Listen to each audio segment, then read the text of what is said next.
MBA பட்டதாரி பெங்களூரு நகர வாழ்க்கையை வெறுத்து தனி ஒருவனாக காட்டில் குடியேறிய தமிழன். கரண்ட் இல்லை, காற்றும் பட்சிகளின் ரீங்காரமும் தான் இசை. இந்த கால சாதாரண வாழ்க்கைக்கு மனிதனுக்கு தேவையான எந்த ஒரு அடிப்படை வசதியும் இல்லாமல் ஹைஃபையாக வாழும் இயற்கை நேச இளைஞர். போதும்டா உங்க போலி வாழ்க்கை என மனிதர்களை விட்டு விலகி காட்டுக்கு போய் வேற மாதிரி அனுபவித்து வாழும் ஒரு மனிதனின் தற்சார்பு வாழ்க்கை சொல்லும் பாடம். MBA பட்டதாரி IT கம்பெனியில் பெங்களூர்ல வேலை செஞ்சுட்டு தற்சார்பு வாழ்க்கைக்கு திரும்பிய ஒரு குடும்பம். ஸோ அதை பார்க்கறது தான் இந்த கரடுமுரடான பாதையை கடந்து போயிட்டு இருக்கோம். இவர் பேர் தான் இளங்கோ. வணக்கம், எப்படி இருக்கீங்க? வணக்கங்க, நல்லா இருக்கேன். உங்க பேர் என்ன? ஆலமர் செல்வன். ஆலமர் செல்வன். ஆலமர் செல்வன் அப்படின்னா என்ன அர்த்தம்? சிவன். ஓ, ஆலமரத்தடியில் அமர்ந்திருக்கும் செல்வன். ரொம்ப அழகான பேருங்க, நிச்சயமா. இப்போ நான் தற்சார்பு வாழ்க்கைக்கு இந்த இடம் தேர்வு செஞ்சது முக்கிய காரணம் இந்த மாதிரி ஒரு இடம் தான். இப்போ உங்களுக்கு அந்த ரோடு போடணும், அந்த வசதி வேணும் அப்படிங்கிற எண்ணம்லாம் இல்லை?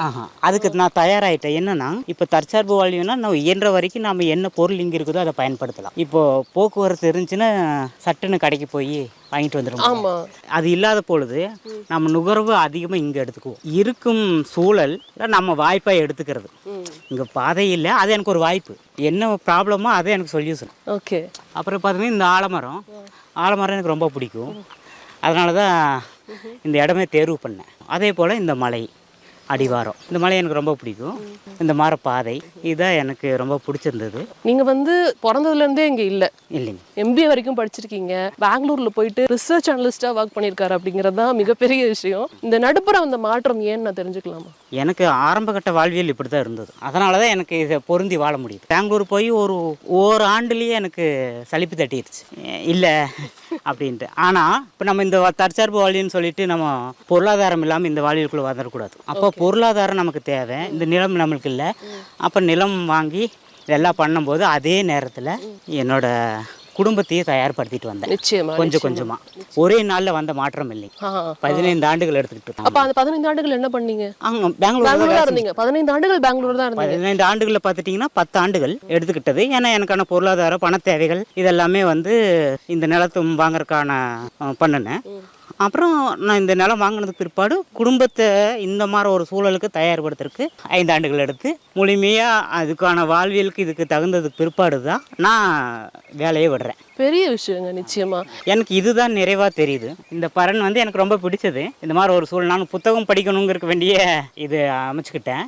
ஆனால் இப்போ பார்த்துட்டுனா நம்ம இந்த பயிர் போட்டிருக்கிறதுனால இங்கே பாதுகாப்புக்காக இரவு நேரங்களில் நாங்கள் தங்கிக்கிறோம். இப்போ நீங்கள் ஓகே ஒத்துக்கிட்டீங்க, இதுதான் பண்ணணும் அப்படின்னு முடிவு பண்ணிட்டீங்க. உங்கள் குடும்பத்தை எப்படி சம்மதிக்க வச்சிங்க? அதான் ஆரம்பத்தில் என்னென்னா, அம்மா அப்பா ஏன்ப்பா இவ்வளோ கஷ்டப்பட்டு படிக்க வச்சுருக்கோம், நிலம் வச்சுக்கிறீங்களே தோத்துட்டாங்க, அவங்களுக்கு வருமானம் சரியாக இல்லை, நீ மறுபடியும் இருக்க இதை வாங்குறங்கிற, புதுசாக வாங்கி நம்ம என்ன பண்ண போகிறோம் அப்படிங்கிற தேடலில் கேட்டாங்க.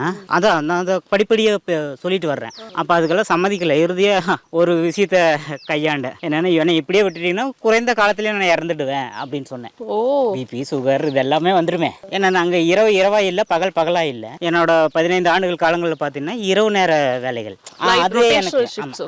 அது எனக்கு மிக முக்கிய காரணம். இங்கே மறுபடியும் coming back to the route அப்படிங்கிறதுக்கான விஷயம். ஏன்னா உடல் மனம் இரண்டுமே சரியா இல்லை அப்படிங்கிறத நான் புரிஞ்சுக்கிட்டேன். அப்போ இங்கே இயல்பா இருக்கேன். அங்கே போனோம்னா ஒரு இருட்டறை மாதிரியா போயிடுச்சு. நிச்சயமா. உங்க மனைவியும் அதை ஒத்துக்கணும் இல்லையா? ஆமா ஆமா. அது எப்படி? இப்ப அப்பா அம்மா ஒத்துக்க வைக்கிறதுங்கிறது வேற, மனைவியை ஒத்துக்க வைக்கிறதுங்கிறது அதை விட வேற. அதுவும் இல்லாம நகர வாழ்க்கைக்கு பழக்கப்பட்டிருப்பீங்க 2 பேருமே. ஆமா. அப்படிங்கிறப்ப அவங்க எப்படி இதுக்கு ஒத்துக்கிட்டாங்க? அவங்கள பார்த்தீங்கன்னா இப்போ நான் நிலம் வாங்கி இந்த மாதிரி ஒரு அமைப்பு ஏற்படுத்தினதுக்கு பிற்பாடு தான் அவங்கள கல்யாணம் பண்றேன். அப்புறம் இவங்களை அங்கேயும் அந்த வாழ்க்கையும் காட்டுறேன், இந்த வாழ்க்கையும் காட்டுறேன். ஏன்னா நான் இவங்களை கட்டாயப்படுத்தல. உங்களுக்கு எது பொருத்தமா இருக்குது அது. அவங்க ஒரு வாரமே தங்கல அங்கே பெங்களூர்ல. அவங்களுக்கு இந்த வாழ்க்கையே போதுமானது அப்படின்ட்டு இங்கே வந்து